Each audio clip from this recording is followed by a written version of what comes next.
Bismillahirrahmanirrahim. Assalamualaikum warahmatullahi wabarakatuh. Alhamdulillah, para pemirsa YouTube dimanapun berada, jumpa yang pertama dengan grup studi kami. Saya sendiri Mafas dan dua teman kami, Esti dan Dia, akan memaparkan suatu materi yang cukup menarik untuk diketahui dan pelajari, yaitu tentang reologi. Reologi ini merupakan sub-bahasan dari mata kuliah peristiwa perpindahan lanjut, dan reologi ini banyak diterapkan di berbagai bidang, contohnya di bidang industri farmasi, di bidang industri polimer atau plastik, maupun di bidang industri makanan dan minuman. Nah, dalam presentasi kali ini kami akan khusus memaparkan reologi dalam industri farmasi. Nah, bagaimana dan apa reologi itu? Baiklah, kita simak bersama-sama pemaparan kami berikut ini. Apa itu reologi? Perlu kita ketahui bersama dari definisi reologi itu sendiri, yang dapat didefinisikan secara bahasa maupun secara istilah. Yang secara bahasa, reologi berasal dari bahasa Yunani, yang terdiri dari dua kata, yaitu reo yang artinya mengalir dan logos yang berarti ilmu. Definisi ini pertama kali digunakan oleh Bingham dan Crawford untuk diterapkan dalam aliran, cairan, dan deformasi padatan. Sedangkan definisi reologi secara istilah diartikan bahwa reologi adalah suatu ilmu yang mempelajari sifat zat cair atau deformasi suatu zat padat. Kemudian industri farmasi memanfaatkan reologi ini diaplikasikan dalam berbagai proses produksi farmasi.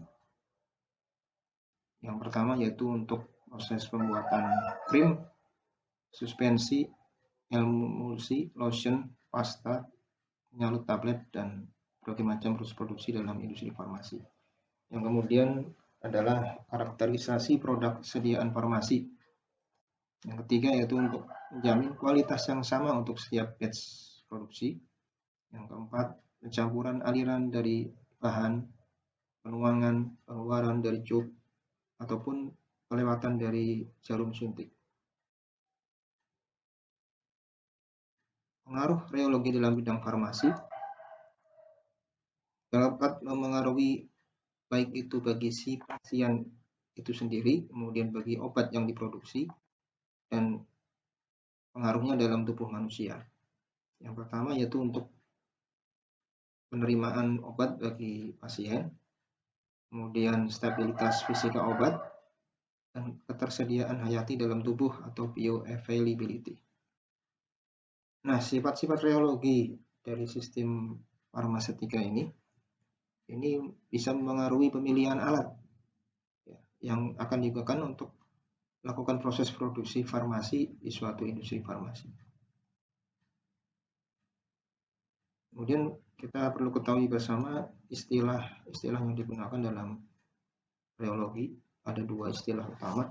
Yang pertama yaitu rate of shear, disimbolkan dengan D besar, dV per dr. Ini untuk menyatakan perbedaan kecepatan dV antara dua bidang cairan yang dipisahkan oleh jarak yang sangat kecil atau dr. Dan yang kedua yaitu shearing stress. Ini disimbolkan dengan huruf tau atau F besar.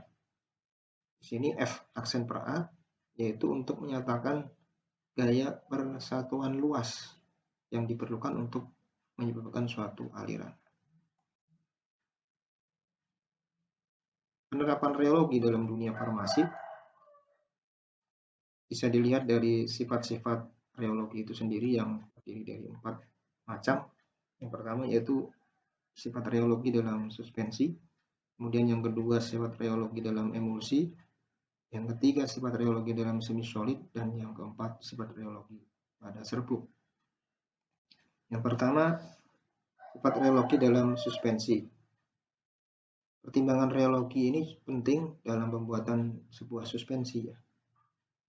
Viskositas dari suatu suspensi ini bisa mempengaruhi pengendapan Dari partikel-partikel zat yang terdispersi, perubahan dalam sifat-sifat aliran dari suspensi itu sendiri, bila wadahnya dikocok dan bila produk tersebut dituangkan dari suatu botol dan kualitas penyebaran dari cairan, tidak digunakan untuk suatu bagian permukaan yang akan diobati.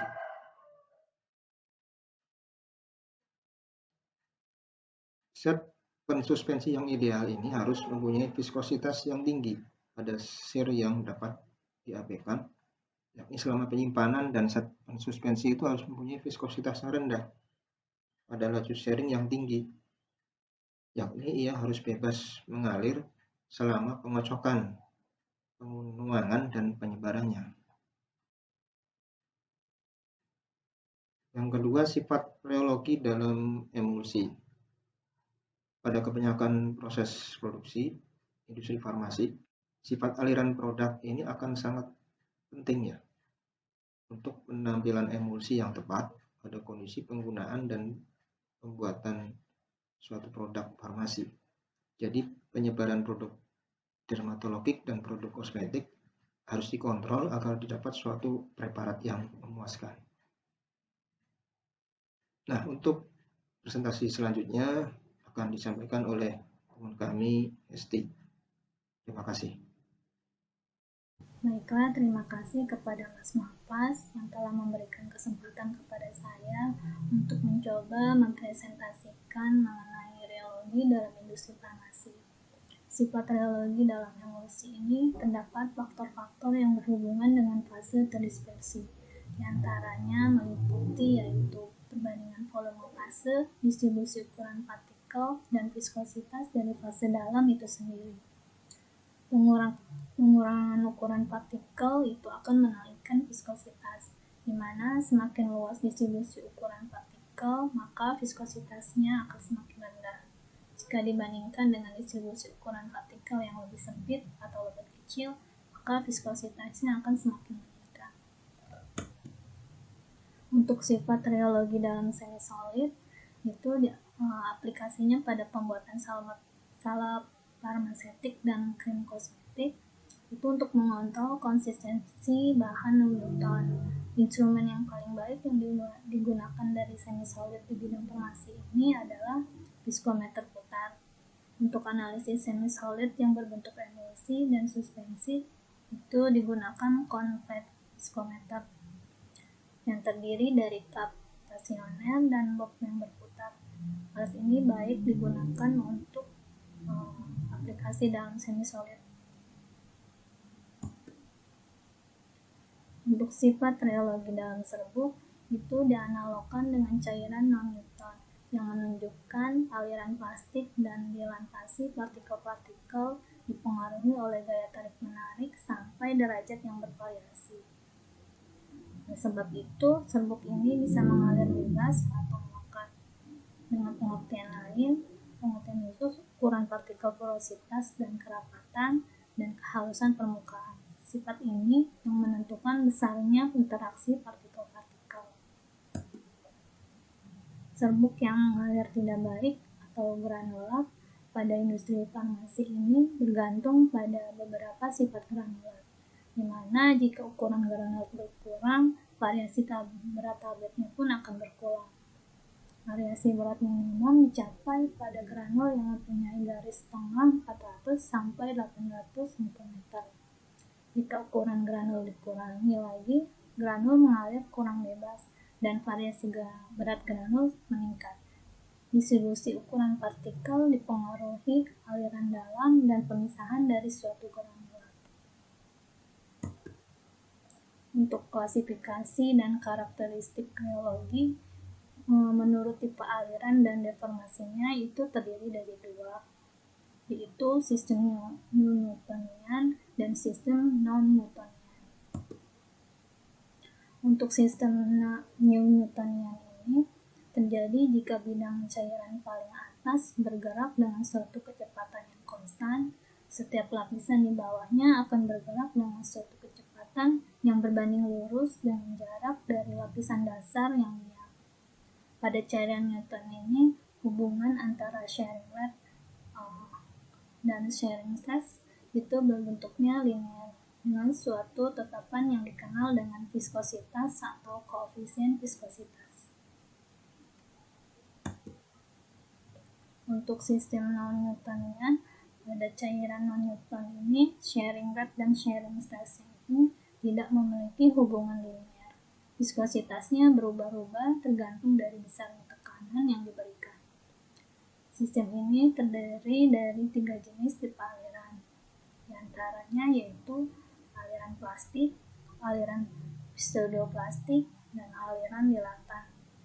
Pada aliran plastik, jika tekanan gesernya lebih kecil dari nilai hasil, itu zat tidak akan mengalir, dan ini terjadi pada zat padat. Jika tekanan gesernya sama dengan nilai hasil, itu zat akan mulai mengalir. Untuk aliran pseudoplastik ini akan berkurang dengan meningkatnya laju geser.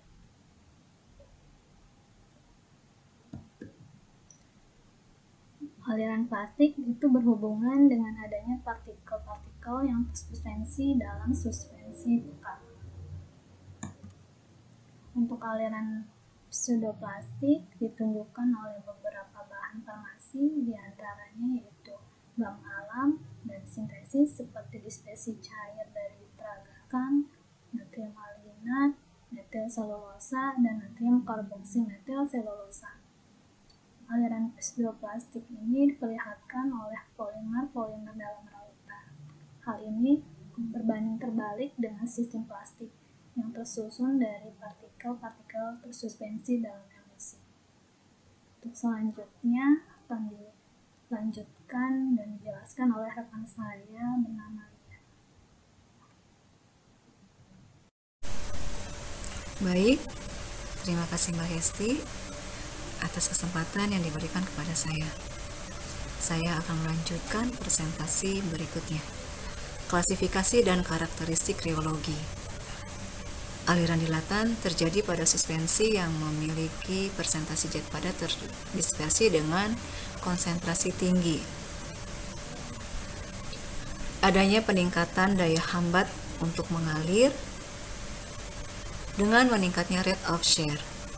Jika stres dihilangkan, suatu sistem dilatan akan kembali ke keadaan fluiditas aslinya. Viskositas itu sendiri adalah suatu ungkapan dari resistensi zat cair untuk mengalir. Semakin tinggi viskositas aliran, akan semakin besar resistensinya. Viskositas berpengaruh terhadap laju penyerapan obat dari saluran pencernaan, serta dalam penelitian, teknologi farmaseutik, dan sejenisnya. Manfaat viskositas dalam bidang farmasi untuk cairan sebagai pencampuran, mengurangi ukuran partikel dari sistem dispersi dengan shear, pelewatan melalui mulut, penuangan, pengemasan dalam botol, pelewatan melalui jarum suntik, perpindahan cairan, dan sebagai stabilitas fisik sistem disperse. Manfaat viskositas dalam bidang farmasi untuk semi solid, penyebaran dan pelekatan pada kulit, pemindahan dari wadah, kemampuan zat padat untuk bercampur, dan pelepasan obat dari basisnya. Manfaat viskositas dalam bidang farmasi untuk padatan, untuk mengalirkan serbuk dari corong ke lubang cetakan tablet atau kapsul, dan pengemasan serbuk atau granul.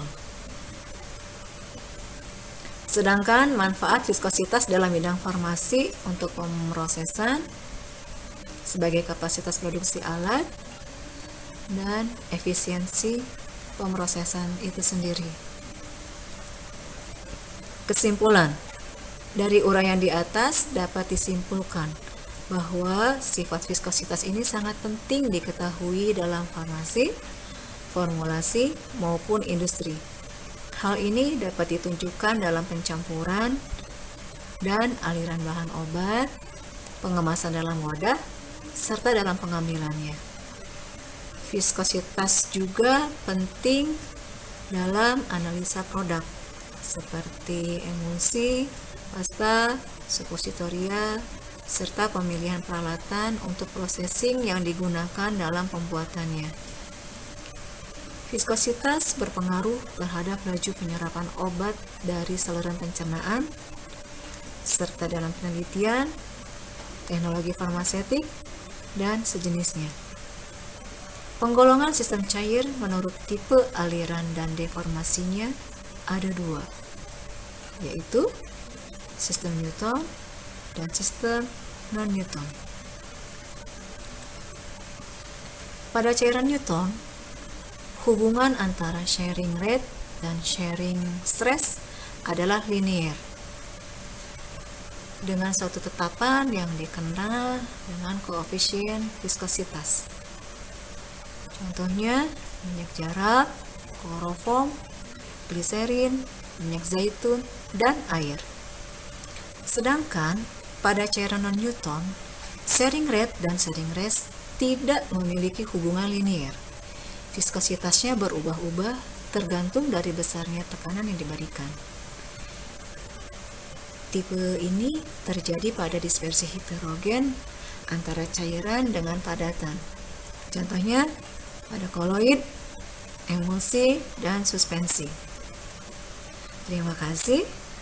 Demikian yang dapat kami sampaikan.